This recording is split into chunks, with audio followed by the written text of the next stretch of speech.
Muchos creen que poner resortes más duros hacen el auto más rápido, pero no siempre es así. Podrías estar arruinando tu tracción.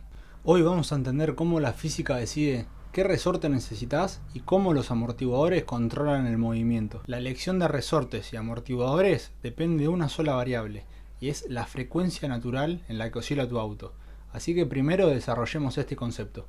La frecuencia natural básicamente es la velocidad en la que oscila tu auto después de cruzar un bache o agarrar un piano. Y la fórmula mágica es la siguiente, donde F0 es la frecuencia fundamental o natural, y esta depende de un coeficiente, que es 1 sobre 2pi, por la raíz cuadrada de dos variables, la rigidez y la masa. O sea que en realidad la frecuencia natural depende solo de dos variables, la rigidez, que es la propia rigidez del resorte, y la masa, que es la masa suspendida del auto. En términos simples, los resortes que sean más duros o menos duros hacen cambiar esta frecuencia natural del auto. Más o menos nos vamos asimilando a la rigidez del resorte, pero ¿qué tan largos hacemos este resorte? Bueno, acá es donde entra el otro parámetro. La longitud viene asociada a un concepto muy importante, el cual se llama motion ratio. El motion ratio describe cuánto se mueve el resorte en función de cuánto se mueve la rueda. Es decir, si la rueda sube por agarrar un piano o una irregularidad del asfalto, por decirte algo, 10 milímetros, no necesariamente el amortiguador se va a comprimir 10 milímetros. El motion ratio, este coeficiente, es justamente cuánto se comprime el resorte versus cuánto se levanta la rueda. Si la rueda sube 10 milímetros y el resorte se comprime 8, el motion ratio es de 0.8, 8 dividido 10. Esto es clave porque muchas veces el resorte no está conectado directamente a la rueda.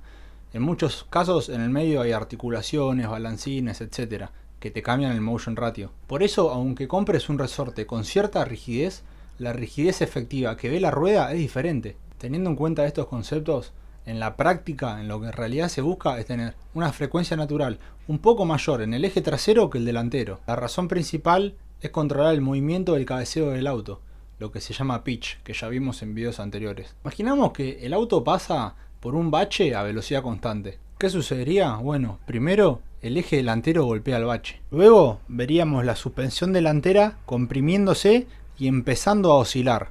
Y un instante después golpearía el bache en el eje trasero. Si ambos ejes tuvieran la misma frecuencia de oscilación, que es qué tan rápido subiría y bajan, tal vez estas pueden acoplarse y hacen que se forme repetitivamente un cabeceo en el auto innecesario que no queremos. En cambio, si la suspensión trasera tiene una frecuencia natural más alta, esta frecuencia reacciona y estabiliza más rápido de lo que estabilizaba adelante. Eso hace que el movimiento del chasis se amortigüe antes y el auto vuelva a estar más controlado mucho más rápido. Por eso en muchos autos de competición se suelen ver valores de 1.8 a 2.2 Hz adelante y atrás de 2.5 a 3 Hz. En resumen, no se hace para que el eje trasero sea más rígido, ni más duro, ni demás. Se hace para tener un mayor control sobre el auto ante estas irregularidades en pistas. Pero si el resorte hace todo este trabajo, ¿para qué queremos los amortiguadores?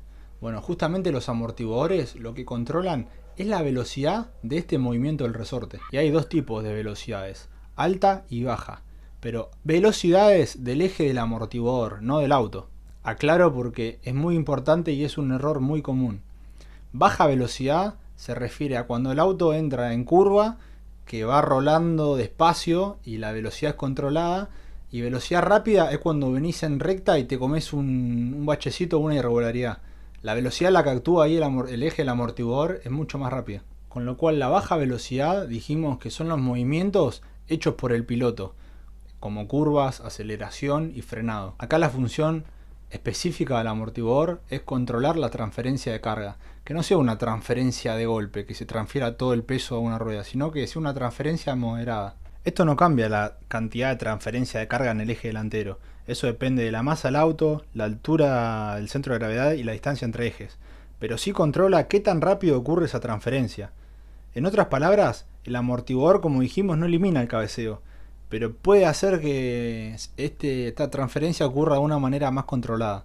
Para entender cómo funciona un amortiguador, normalmente se suelen analizar los gráficos de fuerza versus velocidad. En estos gráficos aparecen dos zonas principales, la compresión y el rebound o rebote.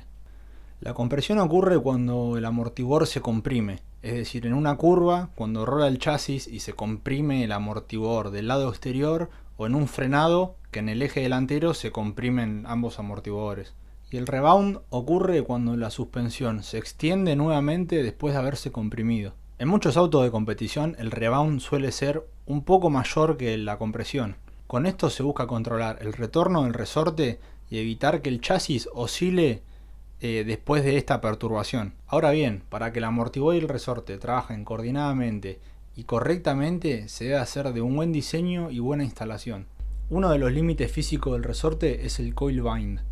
Esto ocurre cuando el resorte se comprime tanto que las espiras se tocan una con la otra y ya no queda espacio entre una y la otra. Cuando esto pasa, el resorte deja de trabajar como resorte, porque ya prácticamente no tiene nada que comprimir y se vuelve extremadamente rígido.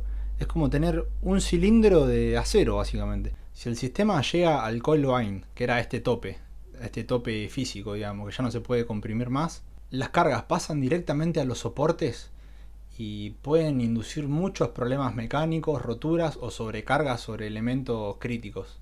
Por eso, cuando se diseña la suspensión, siempre se debe dejar un margen, en el peor de los casos, y todavía tener un margen para el coil bind.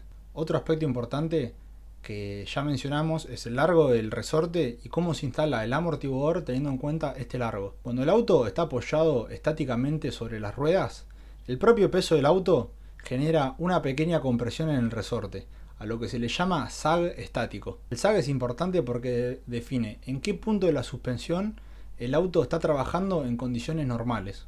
Si el resorte es demasiado corto o demasiado largo para su aplicación, el amortiguador podría estar trabajando en su límite físico. Por eso, al elegir un resorte, no solo importa su rigidez, sino que importa mucho su largo. Para tres cosas: para que exista el sag necesario con el peso del auto, para que quede suficiente recorrido tanto para extensión como para compresión, y nunca se llegue al coil bind en situaciones dinámicas. ¿Y a qué me refiero con situaciones dinámicas?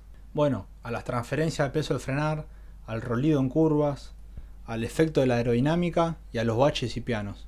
Con lo cual, en síntesis, se debe tener en cuenta el sag natural, los efectos dinámicos y aún así dejar un pequeño margen como margen de seguridad para que el resorte nunca llegue al coil bind.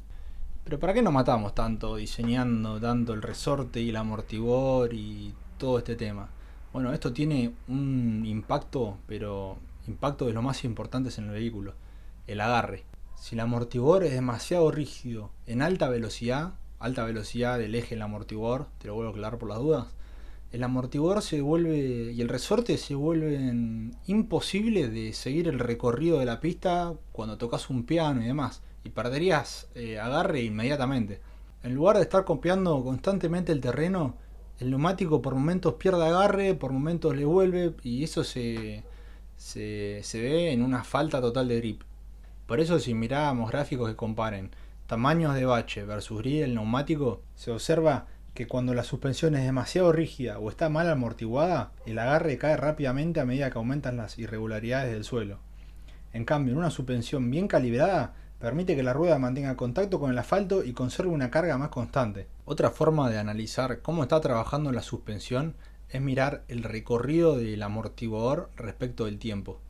En lugar de ver fuerzas o velocidades, analizamos cuántos milímetros se va moviendo el amortiguador a medida que agarra alguna irregularidad y cuánto tarda en volver a controlarse, digamos, en volver al equilibrio. Este tipo de gráfico se utiliza mucho para ver cómo reacciona una suspensión ante una irregularidad del asfalto y cuánto tarda en estabilizarse. El objetivo normalmente es acercarse lo máximo posible al amortiguamiento crítico, donde el sistema vuelve a su posición de equilibrio lo más rápido posible. En definitiva, el simple trabajo del sistema suspensión-amortiguación, cada vez es muy complejo, es encontrar un equilibrio. Bastante por hoy, gente.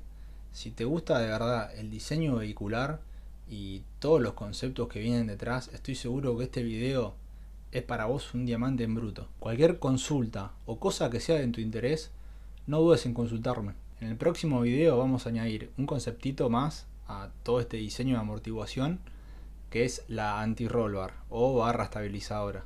Y tal vez le muestre un poco del software que creé para explicarle un poco de la rigidez al rolido. y cómo toda la amortiguación sumado al anti-roll bar tienen sus efectos en el auto. Así que ya saben, nunca dejen de aprender. Saludos.